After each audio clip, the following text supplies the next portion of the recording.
Welcome along to a very special Moments That Mattered, only moments, quite literally, after the final game of the regular season. Melbourne United defeating Southeast Melbourne. I'm Jack Heverin.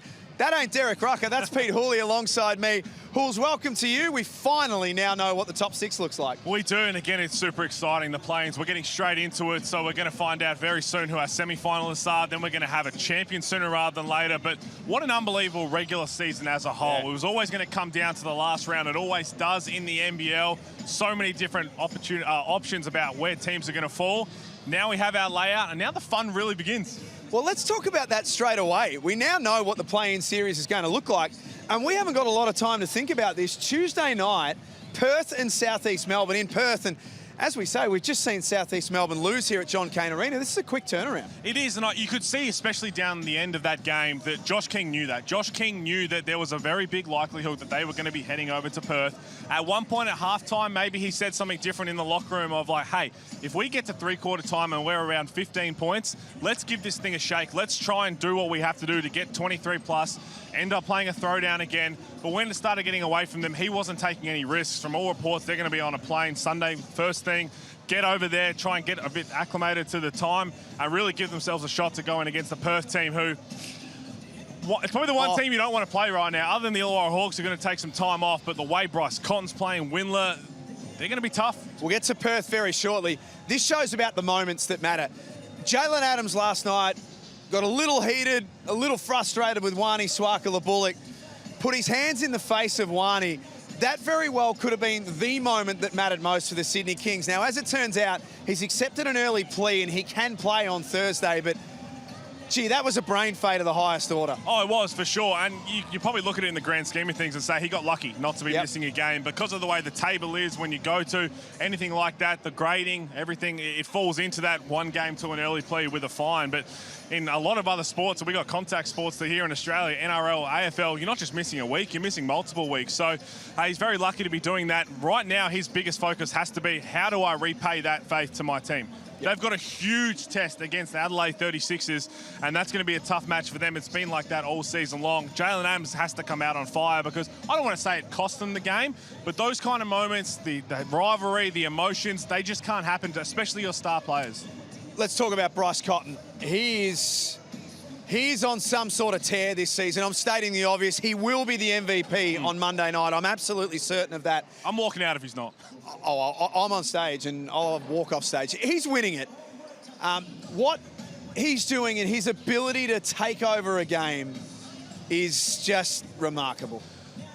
Seen this league for a very long time, and again, we know the history of it, but in terms of that, the 40-minute era since going back to it, I can't recall a player who's made it so normal to score 40 points like this. Another 49-point game. And you actually look at his best efforts this season, he's actually mildly unlucky. Yeah. He's got two 49-point games and a 59-point game. That very well should be a 60-point game and 250 plus.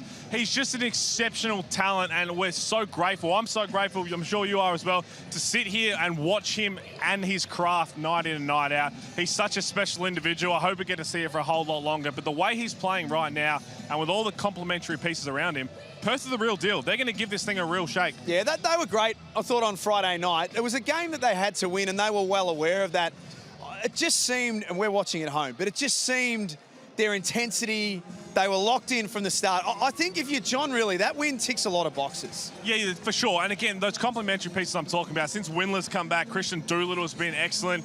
Now John Riley's changed his lineup a little bit. Keanu Pinder's been really good. They're peaking at the right time. Pinder's in good form all of a sudden, Which is what you have to do. In terms of winning a championship, you look at every single previous champion, they peak at the right time. It doesn't matter, you go through peaks and troughs throughout a season. If you're playing your best basketball, all you need to do is for 7 or 8 games and you're going to be a champion. I truly believe they're doing that. But in terms of Bryce Cotton, there's certain superstars in this game when you have one standout guy on a team who's just head and shoulders above the rest, and you're doing your scout, you can say, we're either really going to try and lock him down as a team, or let's let him get off and we'll just lock down everyone else.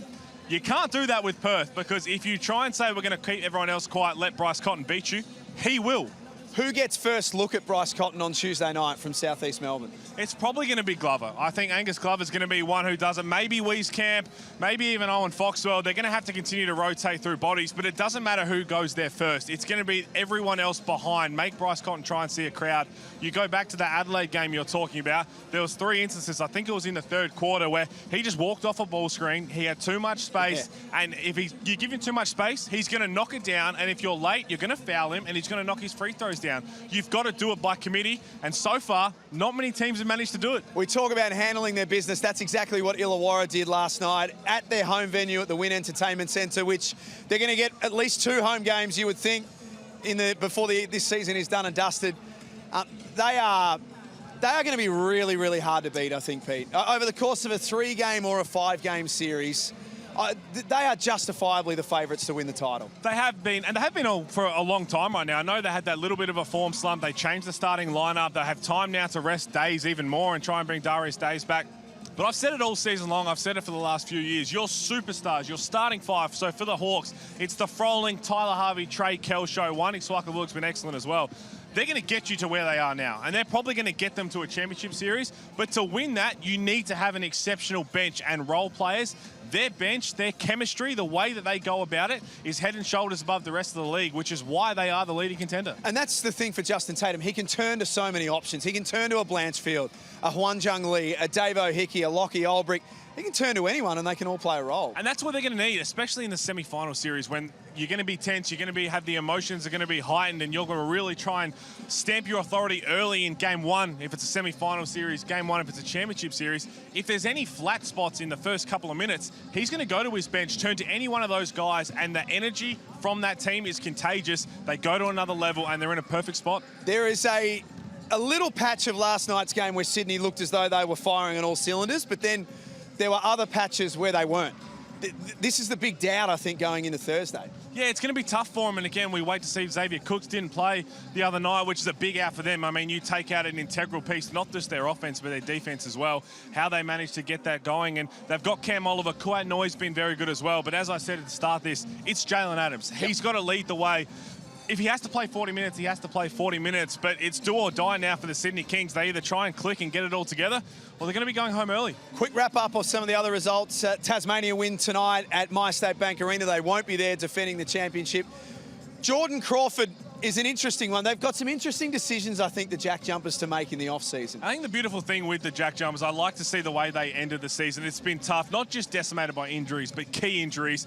They were struggling against it. When you take out those pieces, McDonald, Magnay, Majuk Deng for a while, it was always going to be a tough task. But now is to take a deep breath. Okay, the season's finished. Let's really assess where we're at. I'd like to see some of those key pieces return. You mentioned Jordan Crawford. Would you bring Jordan Crawford back? Well, it's going to be Crawford or Doyle, isn't it? Yeah. I don't think it's going to be both. I think they're going to have to try and go out there and make a splash in the market. But we know what Jordan Crawford brings, and if you're going to go with him again coming off the bench for a full season, I think you can do that because he's a spark plug, and if they do lock that in, he's going to be the leading contender for a 6th Man of the Year next season. They need a 4-man, don't they? That's the one. That's the one. Before you make any other decisions, I'm sure they're talking to Milton Doyle right now as well, but you've got to go out there and hunt an impact 4-man when they lost Jack McVeigh. And for all the whispers out there, Jack McVeigh may be one they continue to talk to, but if that is the case, I think Jack McVeigh might stay overseas, but you can't wait too long. If it's going to be umming and ahhing with Jack McVeigh, who would still have the rights, Tasmania would still have his rights come next season, do not wait too long. Come to a point where you have to make a decision and then find that impact 4-man. And then Melbourne United, who we just saw, they had a good win tonight.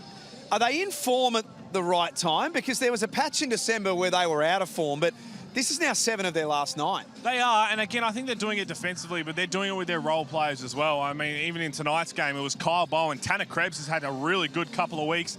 Delhi's looked a lot more solid, so I think that those complementary pieces are peaking at the right time for them. But for them to get it to a championship series to win it all, it comes down to Jack White. Not just his health, but what he can produce on the floor. We won't see them for a couple of weeks, or the Illawarra Hawks. Now, normally on this show, as you're filling in tonight, we do thumbs up and thumbs down, the good and the bad. Let's get the bad out of the way first. Oh, my thumbs down would just be the fact that all the results, I've been on the ladder predictor all season long. It came down for this game, not so much being a dead rubber, but it could have had a lot more meaning to it. I was so excited, and it was a bit of a letdown, but hey, it's been an unbelievable season. My thumbs down is an obvious one. I would have loved for Tuesday night to be at RAC Arena. I think we all would have loved that, and Obviously, the Red Army would have loved that as well. So I think for Perth fans, if you can get a ticket for Tuesday night, bring your vocal cords. It is going to be deafening in that stadium. And I tell you what, I think it'll be more of a home court advantage that we've ever seen because of everything that's gone on. Thumbs up. Taron Armstrong got to call that game. Basically a 30-point triple-double. That kid is a stud, and all for the Taipan supporters, for all NBL fans. I hope you enjoyed him while he's here. I think he's going to get an opportunity overseas in the States. What he does with that, we'll find out, but the sky's the limit for him. I'm going to give my thumbs up to Kyle Bowen, Footlocker player of the game tonight. 2 big ones in a row. As we saw last year with the Jack Jumpers, McVeigh fantastic, Crawford fantastic, Doyle, but Majuk Deng played a big role in that final series. Just wonder whether a guy like Kyle Bowen has got a big say on things for Melbourne. I think he does for sure, and it's going to help Dean Vickerman, that circle of trust that Dean Vickerman coaches with, to know now that if Jack White's hurt, if he's in foul trouble, if he's not performing, you've got Kyle Bowen there itching and ready to go. The one thing that he doesn't do is not compete. He's going 110 miles per hour, and he looked really good tonight. Bryce winning the MVP? And there's never been a more certain lock. If he doesn't win the MVP, I'll do that walk that Derek Rucker owes everyone as well. Speaking of which, this is his show, you and his show, with some sort of punishment. He's not walking that far. I don't know if he's got that in him. There is some punishment coming your way, Derek Rucker, if the Kings don't make the championship series. Well, he's not going to walk, but that's what he said at the start of the season. Hey, great work by you, Pete. Gazy's on Monday night, of course. You can watch it on KO and all of the NBL platforms. And then Tuesday night, Perth play host to South East Melbourne in a play-in. Thanks for watching this very special edition of Moments That Mattered.